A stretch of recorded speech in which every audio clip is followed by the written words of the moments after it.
Hello students, मैं प्रवीण कुमार आप सभी का ट्रिविजन क्लासेस में एक बार फिर से स्वागत करता हूं। हम पीएम यशस्वी योजना के तहत हमारी क्या है, पूर्व की कक्षाओं के अंदर जो 4 कक्षा हो चुकी है उनके अंदर हमने क्या है, प्रीवियस क्वेश्चन पेपर के क्या है 20 प्रश्न सरल कर चुके हैं। आज की कक्षा के अंदर हम क्या है, नेक्स्ट जो यानी कि क्या है प्रश्न यानी कि करने जा रहे हैं। अगर आपने इस चैनल को सब्सक्राइब नहीं किया है तो आप क्या कर लीजिए, चैनल को सब्सक्राइब कर लीजिए। आज हम करते हैं बात 21वें क्वेश्चन की। क्या कर रखा है इसके अंदर, प्रश्न नंबर 21 में पूछा गया है कि वर्गमूल 64 है, वर्गमूल क्या है 0.64 है, प्लस में क्या है 6400 है। तो ये कहता है इसका क्या है मान क्या होने वाला है। तो हमारे को क्या है, सिंपल इसका क्या करना है, हमारे को वर्गमूल निकालना है। तो जैसे ही हमारा 64 है तो 64 का आपको पता है कि 8 होता है। अब यहाँ भी क्या है हमारा 64 ही है, पर यहाँ पे क्या है दशमलव में संख्या है। तो जैसे ही इसका वर्गमूल निकालेंगे तो वर्गमूल कितना आएगा हमारा 0.8 आ जाएगा मित्रों।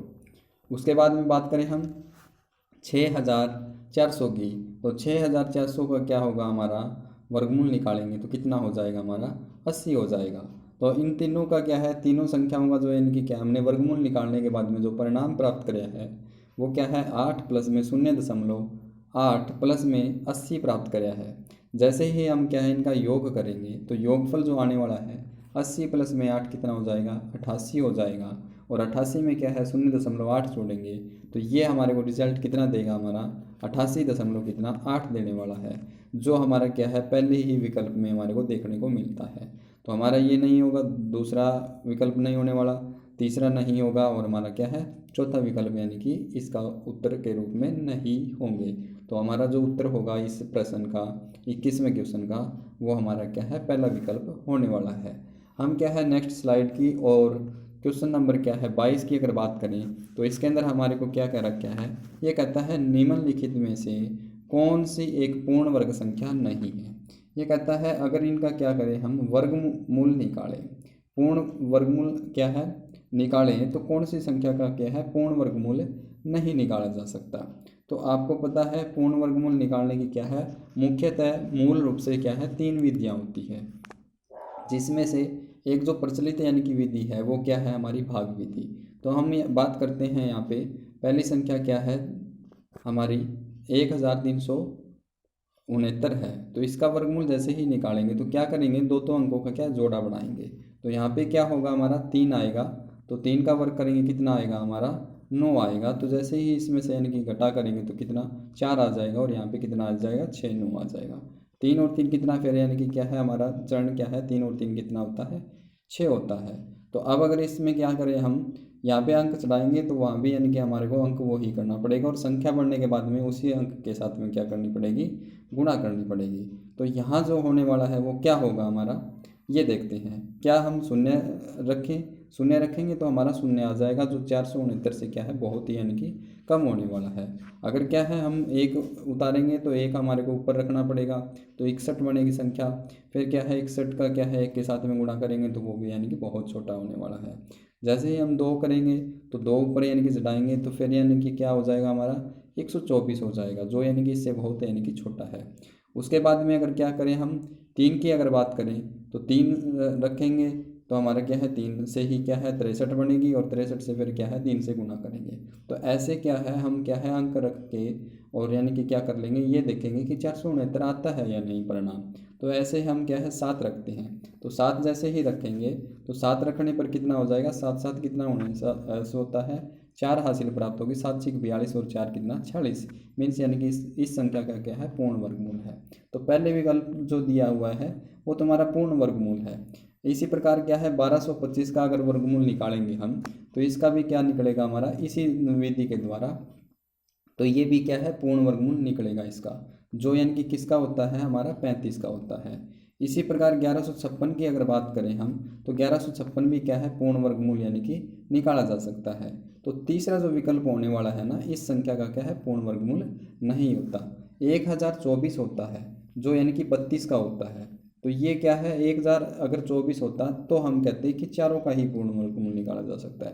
पर यहाँ पे क्या दिया हुआ है हमारे को विकल्प के रूप में 1124 दिया हुआ है, जो कि क्या है, पूर्ण वर्गमूल संख्या नहीं है। तो इसका जो यानी कि इस प्रश्न का जो जवाब होने वाला है हमारा 3 नंबर जो विकल्प है जो है 1124, जो यानी कि क्या है, पूर्ण वर्गमूल यानी कि संख्या नहीं है मित्रों। तो हम क्या है, नेक्स्ट प्रश्न की अगर बात करें तो नेक्स्ट प्रश्न हमारा क्या है, हमारे को प्रायिकता से संबंधित बात दे रखी है, जो हमारे 9वीं के अध्याय क्या है, 15वां अध्याय है, जिसके अंदर हमारे को क्या है, प्रायिकता से संबंधित क्या है, हमारा प्रश्न पूछे गए हैं। तो क्या कहता है, ये कहता है किसी असंभव घटना की प्रायिकता क्या है, किसी असंभव घटना की प्रायिकता क्या होती है, ये हमारे को प्रश्न किया गया है। क्या शून्य होती है, क्या 1 होती है, या 1/2 होती है, या -1 होती है। तो आपको मैं इस प्रश्न का उत्तर यानी कि देने से पूर्व एक यानी कि क्या है, संबंध बताता हूँ। तो संबंध क्या होता है, शून्य होता है। प्रायिकता जो हमेशा होती है किसी भी घटना की, तो वो सदैव क्या होती है, शून्य से क्या होती है, बड़ी होती है, और शून्य की क्या होती है, बराबर होती है।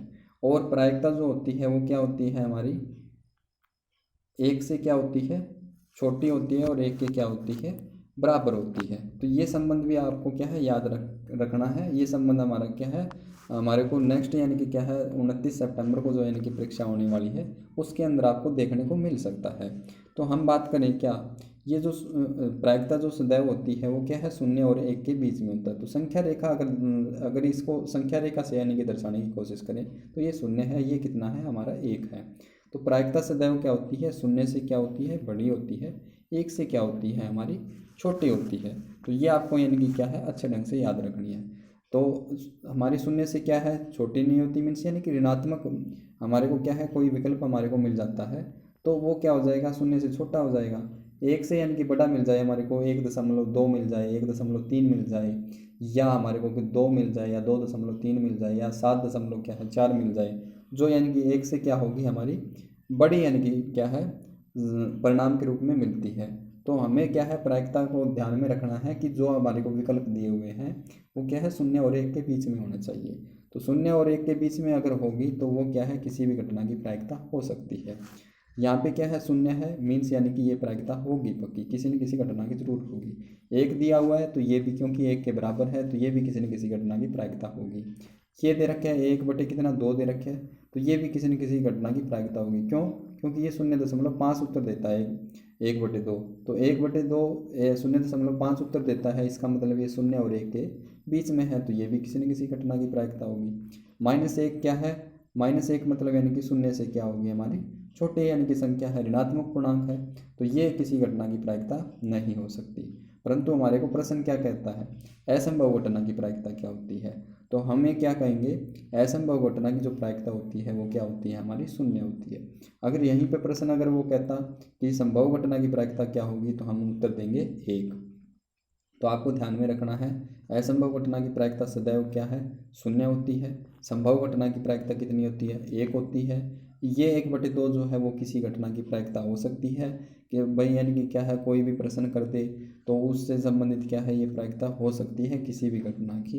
तो हमारे को यहाँ पे ये कहते कि 1/2 हो सकती है या नहीं हो सकती, तो हम ये कहेंगे हो सकती है। वो सवाल के क्या है ऊपर निर्भर करता है कि क्या यानी कि सवाल के अंदर पूछा गया है। तो ये 3 प्रायिकता है वो हो सकती है, और ये हमारी चौथी यानी कि नहीं हो सकती। तो आपको ध्यान में रखना है, असंभव घटना की पूछी गई है तो हम उत्तर देंगे 1, संभव की पूछता तो हम कहेंगे 1, असंभव की क्या कहेंगे 0, और संभव की क्या कहेंगे 1 कहेंगे। और न होने की भाई प्रायिकता नहीं होगी तो वो क्या कहेंगे, हम चौथा विकल्प मीन्स यानी कि -1 कभी भी यानी कि किसी घटना की प्रायिकता नहीं हो सकती। नेक्स्ट क्वेश्चन मीन्स यानी कि क्या है, 24वां क्वेश्चन है। उसके अंदर हमारे को क्या है, वही हमारा क्या है, 15वां अध्याय जो है उस शायद 14वां अध्याय आपके 9वीं कक्षा के अंदर, वो उसके अंदर क्या क्या हमारे को कुछ है कि यानी कि आंकड़े दिए हुए हैं, जैसे कि 17 है। किसी सूचना, आंकड़े का मतलब क्या होता है, ये किसी सूचना को यानी कि क्या है, निर्देशित करते हैं। सूचना के बारे में कोई सूचना होती है, वो उनके यानी कि क्या है बारे में कुछ ना कुछ यानी कि क्या है, सूचना देते हैं ये। तो ये 13 है, ये कितना -5 है, ये कितना 2 है, ये कितना 0 है, ये -12 है, ये कितना 8 है, ये कितना 5 है। तो यहाँ पे क्या कहता है, रेंज ज्ञात कीजिए। इन आंकड़ों की क्या ज्ञात कीजिए, सीमा ज्ञात कीजिए, या दूसरी तरफ यानी कि क्या कह सकता है वो, परिसर ज्ञात कीजिए। ये शब्द भी यूज कर सकता है, परिसर शब्द यूज कर सकता है, सीमा यूज कर सकता है, रेंज यूज कर सकता है, या वो एक शब्द और यूज कर सकता है, प्रास यूज कर सकता है। भाई प्रास ज्ञात कीजिए दिए हुए आंकड़ों का। तो ये जो शब्द है वो क्या है, सेम है, एक ही यानी कि उत्तर होगा इन सभी का। तो आपको क्या कहना है, ये परिसर ज्ञात करने का सूत्र क्या होता है। तो परिसर ज्ञात करने का क्या होता है, सबसे बड़ी यानी कि क्या आंकड़ा, सबसे बड़ा आंकड़ा मीन्स यानी कि सबसे बड़ा आंकड़ा क्या है इसके अंदर, 17, 12, 13, -5, 2, 0, -12, 8 और 5, इनमें सबसे बड़ा आंकड़ा क्या है हमारा, 17 है मित्रों। तो 17 में से क्या कर देंगे हम, घटा कर देंगे क्या, सबसे छोटा आंकड़ा। सबसे छोटा आंकड़ा क्या है इनके अंदर, सबसे छोटा आंकड़ा है हमारा कितना, -12। तो -12 क्या कर देंगे इसमें से, यानी कि घटा देंगे। तो 17 माइनस फिर क्या है -12। तो 17 में से क्या है -12 जब घटाएंगे तो ये माइनस माइनस जो है वो क्या हो जाएगा हमारा, प्लस हो जाएगा। तो हम ये कहेंगे 17 प्लस कितना 12 मीन्स यानी कि कितना उत्तर आ जाएगा हमारा 29, यानी कि इसका यानी कि आंसर होने वाला है, जो यानी कि तीसरे विकल्प के अंदर हमारे को देखने को मिल रहा है। तो आपको ध्यान में रखना है, परिसर पूछे तो भी 29 होगा, प्रास पूछे तो भी 29 होगा, रेंज पूछे तो भी हमारा 29 होगा, और सीमा पूछे तो भी हमारा क्या है, दिए गए आंकड़ों का 29 होगा। मतलब सबसे बड़ा आंकड़े में से सबसे छोटा आंकड़ा क्या कर देंगे हम, घटा देंगे। तो निकला हुआ हमारा क्या है रिजल्ट, हमारा क्या कहलाएगा, प्रास कहलाएगा, परिसर कहलाएगा, और रेंज कहलाएगी या सीमा कहलाएगा। तो आपको ध्यान में रखना है इस प्रश्न को। अगर नेक्स्ट क्वेश्चन की बात करें तो ये भी हमारा क्या है, प्रायिकता से संबंधित है। तो प्रायिकता से संबंधित है तो ये कहता है किसी थैले में कितनी गेंदें हैं, नीली गेंदों की जो संख्या है वो क्या है, 5 गेंदें हैं, सफ़ेद गेंदों की संख्या कितनी है, 3 गेंदें। तो ये कहता है प्रायिकता ज्ञात कीजिए, कैसी कैसी गेंदों की ज्ञात करनी है, सफ़ेद गेंदों की। तो प्रायिकता का क्या है, सूत्र जो होता है वो क्या होता है हमारा, ये क्या कहता है, जैसे सफ़ेद की तो हम कहेंगे वाइट गेंदों की। अब ये कहता है टोटल, हमें क्या है सूत्र ये होता है कि टोटल यानी कि परिणाम कितने हैं थैले के अंदर, 5 और 3 मीन्स यानी कि टोटल गेंदें कितनी हैं हमारी, टोटल गेंदें हमारी कितनी हैं इस प्रयोग के अंदर, 5 और 3 मीन्स यानी कि 8 गेंदें हैं। अब इन 8 में से यानी कि वाइट गेंद के अनुकूल परिणाम कितने हैं हमारे, 3 परिणाम हैं। तो हम कह देंगे 3 परिणाम क्या है, 8 में से 3 परिणाम क्या है, वाइट के यानी कि अनुकूल है, वाइट गेंदों के अनुकूल है।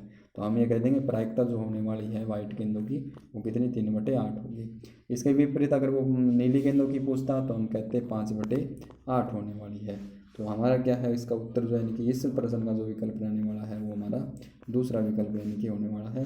तो इसी के साथ में हम क्या है आज की कक्षा को क्या करते हैं, समाप्त करते हैं। धन्यवाद।